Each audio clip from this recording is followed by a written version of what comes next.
Hello one and all. Now I am back with a new video of question regarding pedigree analysis. Here in this question you will get to know how the concepts of pedigree and probability have been mixed and a good question has been made. So we will try to solve it, and through this pedigree we will get to know the concepts of so many questions. So it's an ideal question that will not only give you the answer of that question but also make you capable of solving so many questions. So here we go. The pedigree shows the inheritance of a recessive trait in humans. Individuals that have the trait are homozygous for a recessive allele A. If H and I, who happen to be the first cousin, marry and have a child, what is the chance that the child will have the recessive trait? बहुत ही अच्छा question है, काफी simple है, लेकिन देखते हैं इसको solve करके कि कैसे हमें इसको अप्रोच करना है। सबसे पहली बात किया गया है कि ये जो पेडिग्री है ये एक रिसेसिव ट्रेट को रिप्रेजेंट कर रहा है। रिसेसिव मीन्स ऑर्गेनिज्म तभी अफेक्टेड होगा जब उसके पास दोनों ही एलील जो होंगे वो रिसेसिव केस में होंगे, राइट। तो सबसे पहली बात हम ये देख लेते हैं कि कौन कौन अफेक्टेड है। तो ई अफेक्टेड है और जी अफेक्टेड है। तो ई का जो एलील होगा यहाँ पे ऑलरेडी रिप्रेजेंट कर दिया गया कि रिसेसिव एलील को हम ए से रिप्रेजेंट करेंगे, तो इसका जो एलील होगा वो ए होगा, राइट। और इसका भी जो एलील होगा वो ए होगा। अब इसके लिए फादर मदर सी और डी है, इसके लिए फादर मदर ए और बी है। तो their father and mother must be carrying at least one A allele. So here they must be heterozygous because they are normal, and in case of autosomal recessive, this one is affected, this one is carrier, and this one is normal. This one is normal, this one is carrier but phenotypically normal, and this one is affected, right. So here they must be carrier. In the similar fashion, for G to be affected, their parents must be at least carrier. They can be affected, but if they are not affected, they must be carrier. Carrier means they are carrying at least allele of that disease. Okay, but इस question की जो सबसे बड़ी बात है कि जो affected है उससे क्वेश्चन को पूछा ही नहीं गया है। इसमें बोला गया है, आपको पता है ये जी है, ये एक ही पेरेंट के दोनों, एक ब्रदर एक सिस्टर है। अब ये ब्रदर और ये एक ही पेडिग्री, मतलब ये अगर पेरेंट है तो ये ग्रैंड पेरेंट है। मतलब जो मैरिज हो रहा है वो कजन्स में हो रहा है, जो मैरिज हो रहा है वो ग्रैंड सन्स और ग्रैंड डॉटर्स में हो रहा है, एक इधर वाले से और इधर वाले से, ठीक है। तो ये अब if H N I who happen to be the first cousin, right, इसके कजन है, marry and have a child, और इनके चाइल्ड जब होगा तो क्या प्रोबेबिलिटी है कि उसे भी रिसेसिव ट्रेट होगा। ओके, तो यहाँ पे हमने डिसाइड कर लिया कि ये हेट्रोजाइगस है, ये हेट्रोजाइगस है। अब हमें अगर इसका एलील पता चल जाए तो हम इजीली सॉल्व कर सकते हैं।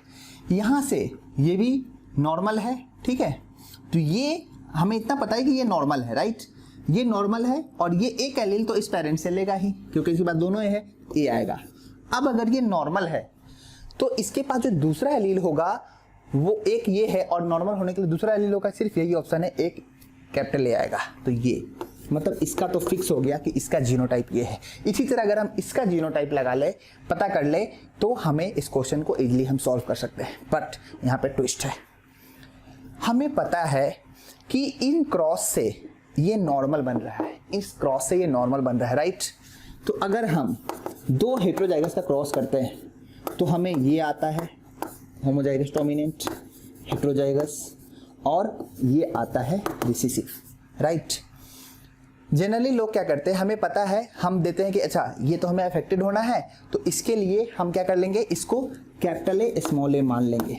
लेकिन ऐसा करना गलत होगा।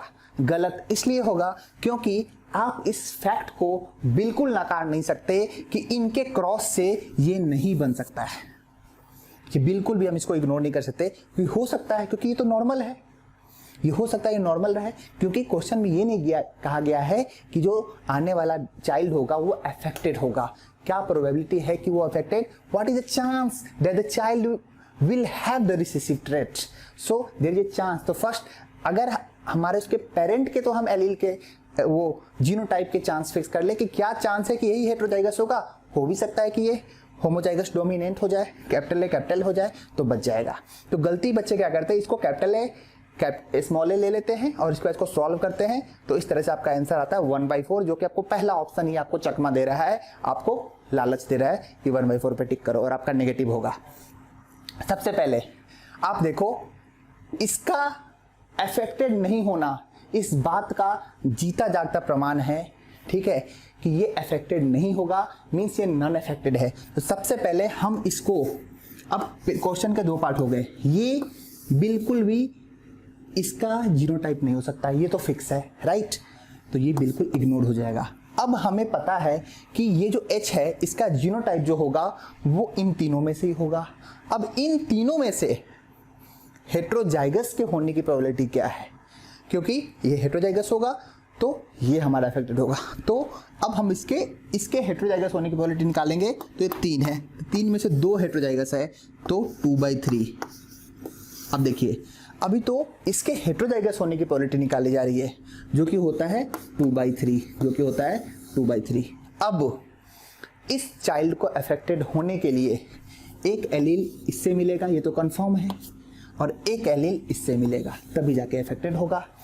तो ये ऑर्गेनिज्म अगर गैमीट बनाएगा तो इसके गैमीट में स्मॉल एलील आने की प्रोबेबिलिटी क्या होगी, ये हेटेरोजाइगस है तो 2⁻1 2 तरह के एलील बनेंगे, कैपिटल ए स्मॉल ए, तो इसके आने की प्रोबेबिलिटी होगी हाफ, क्या होगी, हाफ।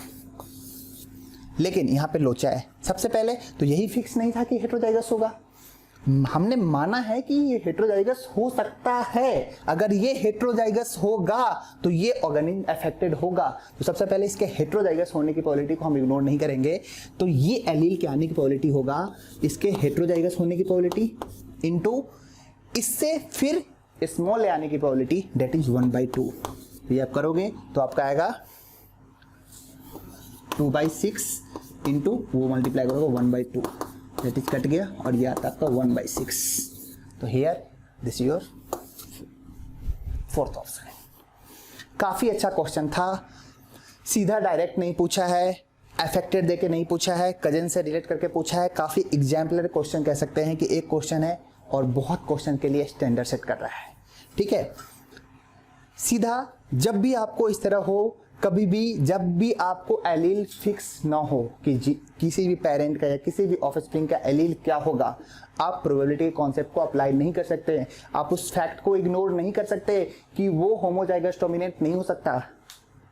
अभी हमने 2/3 करके ये चीज को लिया है, अगर हम कैपिटल ए स्मॉल ए कर लेते तो श्योर हो जाता है कि हमने मान लिया कि वो हेटेरोजाइगस होगा, लेकिन वो हेटेरोजाइगस होगा उसके भी चांसेस है होने के, तो आप उस चांस को इग्नोर नहीं कर सकते।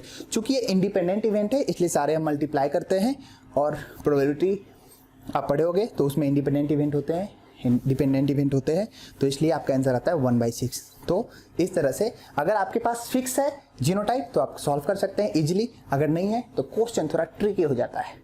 तो इस तरह से जब इस तरह के क्वेश्चन है इसको अप्रोच करें, और CSIR नेट एग्जाम्स में या जो भी अच्छे टीफर एग्जाम्स है या गेट वेट है, ऐसे एग्जाम्स में ये क्वेश्चन बहुत ही कॉमन आते हैं। CSIR में हर साल एटलीस्ट जेनेटिक्स के 2 से 3 क्वेश्चन आते हैं, जिसमें एक क्वेश्चन प्रोबेबिलिटी बेस्ड पे जरूर होता है, ठीक है। आई होप ये वीडियो आपको हेल्प करेगा। Thank you so much.